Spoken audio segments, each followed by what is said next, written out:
Pemerintah dan DPR enggan menunda Pilkada serentak 2020 walau saat ini pandemi corona belum berakhir. Tahapan kampanye yang identik dengan pengumpulan massa menjadi sorotan sejumlah pihak karena berpotensi menularkan COVID-19.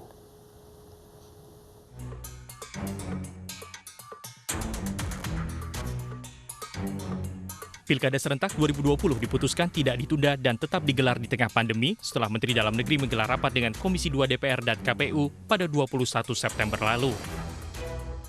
Keputusan tidak menunda pilkada dikecam berbagai pihak, apalagi sebelumnya imbauan dan desakan untuk menunda pilkada sudah terlontar dari berbagai kalangan. Di antaranya dua ormas Islam besar, yaitu Nahdlatul Ulama dan Muhammadiyah, Ketua Umum PMI yang juga mantan Wakil Presiden Yusuf Kala, hingga pakar pemilu serta Komnas HAM. Sejumlah pihak menilai kampanye jadi tahapan yang paling diwaspadai karena jadi ajang pengumpulan massa.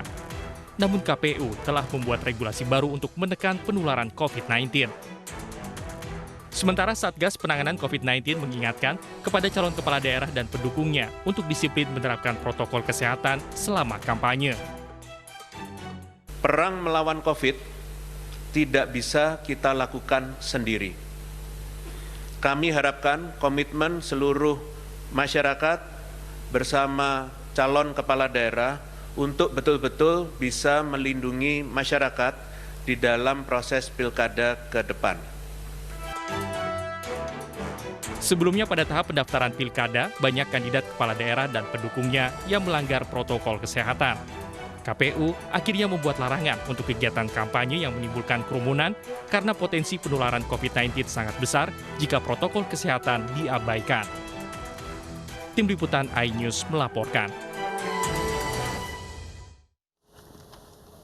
Apa sanksi terhadap kandidat yang abai terhadap protokol kesehatan dalam kampanye pilkada? Kami akan bahas bersama Komisioner KPU I Dewa Rakasandi, Ketua Komisi 2 DPR RI Ahmad Doli Kurnia, dan Epidemiolog Universitas Erlangga Windu Purnomo. Assalamualaikum, selamat sore Bapak. Selamat sore. Selamat sore. Ya, saya terlebih dahulu ke Komisioner KPU, Pak Dewa.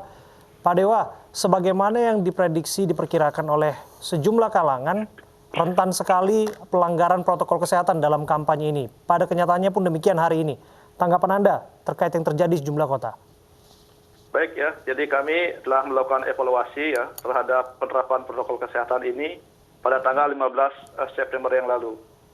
Kemudian sebagaimana diberitakan tadi, disampaikan, mungkin Pak Ketua Komisi 2 bisa menambahkan, pada tanggal 21 September juga sudah dilakukan RDP ya di Komisi 2. Dan kami telah menindaklanjuti apa yang menjadi kesimpulan RDP itu dengan mengundangkan peraturan KPU nomor 13 tahun 2020. Dan baru saja ya, sebelum acara ini saya hadir dalam acara ini, kami KPU melakukan rapat koordinasi dengan KPU seluruh Indonesia ya, provinsi maupun kabupaten kota, untuk memastikan penerapan protokol kesehatan ini dapat dilakukan dengan tertib ya, dengan penuh disiplin di masing-masing daerah. Baik, demikian. Pak Dewa, kami baru saja mendapatkan informasi bahwa ada pelanggaran protokol kesehatan di Surabaya, tepatnya dilakukan oleh salah satu pasangan calon wali kota Surabaya. Surabaya adalah kota besar, di kota besar saja bisa dilanggar gitu.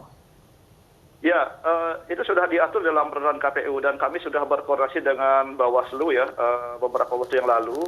Jadi bagi mereka yang melanggar, ya sebagai contoh misalnya dia melanggar pelaksanaan kampanye bentuk lainnya yang kami sudah larang dalam bentuk tatap muka langsung. Kalau itu tetap dilakukan, ya maka nanti Bawaslu bisa memberikan peringatan tertulis. Nah, jika 1 jam setelah peringatan tertulis itu tidak diindahkan, ya Bawaslu bisa berkoordinasi dengan kepolisian untuk dihentikan ya atau dibubarkan. Jadi sanksinya hanya dihentikan atau dibubarkan, tidak ada sanksi diskualifikasi, Pak? Betul, tidak ada sanksi diskualifikasi. Berarti kurang menakutkan ya sebenarnya sanksinya ya bagi para pasangan calon ya? Karena memang kami ya telah melakukan koordinasi dan juga telah membahas hal ini dalam tahap harmonisasi. Jadi menurut ketentuan undang-undang itu memang tidak dimungkinkan ya dituangkan dalam peraturan KPU. Oke, meskipun bahwa yang dipertaruhkan di sini adalah kemanusiaan. Betul, jadi KPU tentu ya, tidak boleh juga membuat peraturan KPU yang melanggar undang-undang. Tapi sebetulnya saya berharap ya dengan sejumlah sanksi yang diberikan ini, kalau kita berkomitmen ya, jadi KPU, DPR, pemerintah Bawaslu, DKPP, dan aparat kepolisian, ditambah dengan Satgas Covid di daerah-daerah itu, sebenarnya penindakan tegas juga sudah bisa dilakukan di lapangan begitu. Baik, saya ke Bang Doli. Bang Doli, menurut Anda, apakah hukumannya dirasa kurang atau sanksinya dirasa kurang tegas? Apakah ada rencana untuk memberlakukan sanksi yang lebih tegas daripada hanya pembubaran dan tertulis gitu? Kita turut evaluasi ya, sama dengan jadi begini, pelaksanaan Pilkada 2020 ini kan persiapannya sudah cukup panjang dan tahapannya juga sudah dimulai dari 2019 yang lalu, dan kita sudah pernah menunda ya, di bulan Maret itu kita tunda karena melihat situasi waktu itu pada awal masuk pandemi COVID-19. Nah, setelah itu juga kita sudah merumuskan berbagai aturan, kemudian bagaimana supaya pelaksanaan Pilkada serentak 2020 ini juga aman dari COVID-19. Nah, apalagi kemarin kita melihat fenomena di tanggal 4 sampai 6 September pada saat pendaftaran, pada saat itu banyak sekali kerumunan massa dan terjadi pelanggaran. Maka waktu itu kita rapat, ya, Komisi 2 langsung rapat tanggal 7 September, meminta kepada pemerintah untuk mereview, ya, menyusun aturan baru yang lebih ketat, yang lebih tegas terhadap penegakan disiplin Bang Doli. dan Ya, sanksi. Bang Doli, mohon maaf saya potong. Jika itu pertimbangannya yang sudah lalu-lalu, kalau kita lihat kondisi kekinian, jumlah infeksinya itu meningkat secara eksponensial, cukup tinggi dibandingkan dengan pertimbangan menunda yang lalu. Hari ini pun di angka 4.000 lebih, begitu rekor. Anda melihat bahwa tetap saja pemilu ini harus diutamakan? Ini bukan soal diutamakan atau diutamakan, ya. Saya sering mengatakan bahwa pandemi COVID-19 ini tidak hanya bisa lagi dilihat hanya segi dari satu perspektif soal kesehatan saja, ya. Kita harus melihatnya dari multi aspek kehidupan, dan semuanya kita harus selaraskan, semuanya kita harus sesuaikan, ya. Kita harus bisa mengendalikan situasi, bukan dikendalikan, gitu ya. Nah, oleh karena itu, bagaimana semua aspek kehidupan ini itu bisa berjalan, kehidupan ekonomi berjalan, kehidupan sosial berjalan, termasuk politik dan demokrasi berjalan. Bang Doli, apakah nantinya akan ada evaluasi harian ataupun per 3 harian ataupun mingguan jika memang kampanye ini terbukti menggandakan angka positif per hari, apa yang akan dilakukan? Catatannya adalah bahwa aspek apapun termasuk politik demokrasi kita harus menerapkan protokol COVID-19. Kan ini problemnya sebetulnya, ya.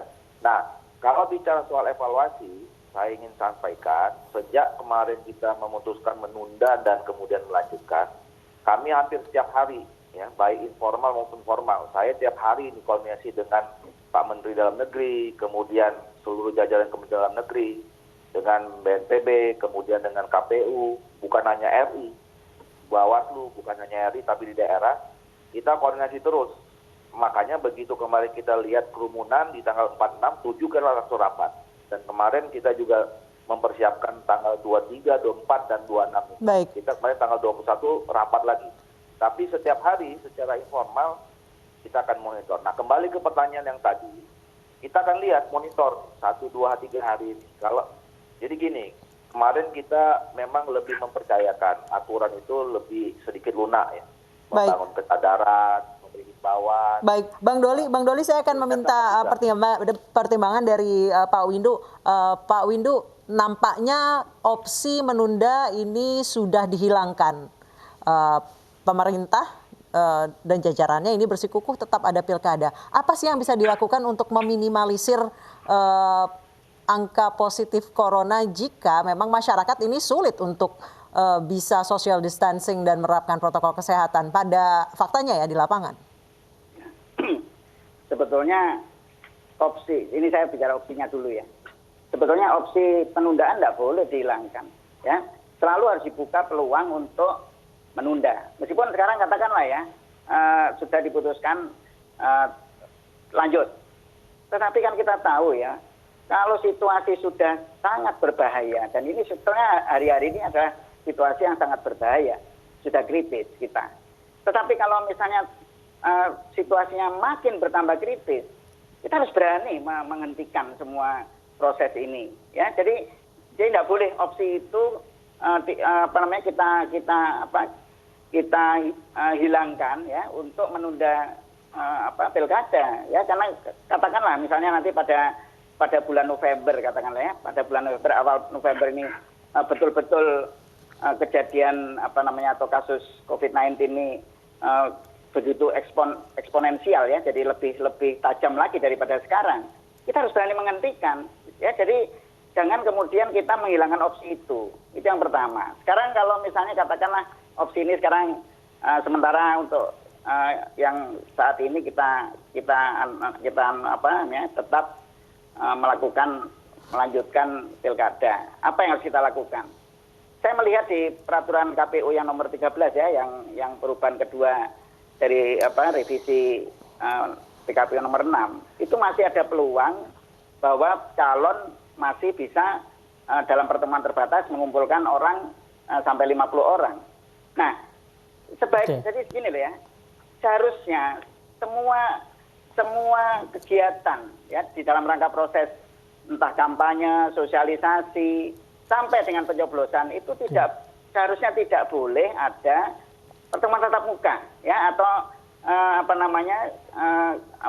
misalnya mencoblos ya. Kalau kita pencoblosan masih dalam bentuk harus datang ke TPS ya, itu sangat berbahaya.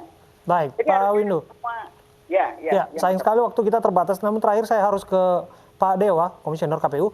Pak Dewa, bisa dijelaskan kepada kami seberapa siap sesungguhnya penyelenggaraan pilkada ini dilakukan oleh perangkat Anda dan aturan yang ada? Jadi saya kira kalau dari sisi aspek elektornya KPU siap ya. Jadi KPU saya yakin sudah cukup berpengalaman dan pilkada bukan hal yang baru. Namun sekali lagi sampai saat ini sebagaimana disampaikan oleh Bang Doli, ya Pak Ketua Komisi 2 tadi, kita perlu terus berkoordinasi ya untuk bisa ya di lapangan itu bersinergi satu sama lain. Kami terus melakukan evaluasi ya, bahkan tadi pagi sampai sore ini kami juga sudah berkoordinasi ke seluruh jajaran KPU provinsi dan kabupaten kota. Saya setiap hari ya, kami juga anggota yang lain itu meminta laporannya, dan mudah-mudahan ini akan dapat bisa kemudian dilakukan secara lebih efektif di lapangan. Terima kasih untuk waktu Anda, Idewa KDW Arsaraka Sandi, Komisioner KPU, Bang Ahmad Doli Kurnia, Ketua Komisi 2 DPR RI, dan juga Pak Windu Purnomo.